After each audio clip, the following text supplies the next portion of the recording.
কি চ্যালেঞ্জ? আসো করবা? ওকে রেডি, এখনই চ্যালেঞ্জটা করে ফেলি নাকি? ওকে, সো আমি এখন ফুচকা চ্যালেঞ্জ করব। এই যে আমার অপোনেন্ট এন্ড অপোনেন্ট ইতি ভার্সেস তালহা, এন্ড অপোনেন্ট অবশ্য হারবে, আমি অবশ্য জিতবো। আপনারা তো সবাই জানেন আমি তো চ্যালেঞ্জের ভিতরে আগে আছি। আমরা 4টা করে ফুচকা নিয়ে নিছি, তো দেখা যাক কে জিতে। রেডি 1 2 3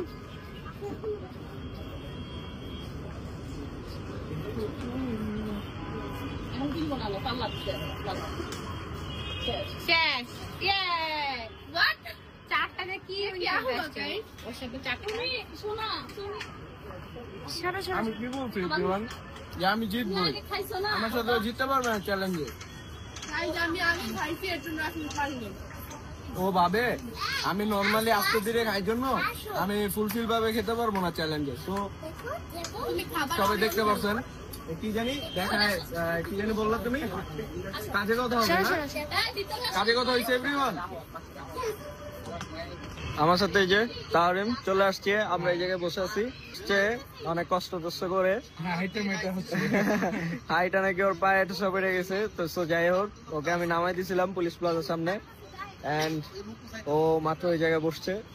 আর এই যে এদিকে সঙ্গীতা স্নিগ্ধা। কি বলবো, কি বলছি? তাহলে তুমি বললাম না আমি কি বলছি, বলো। এই যে আপনি মামা পুলিশ প্লাজায় নামছে, এত লেট করছে, ও তো লেট করছে না।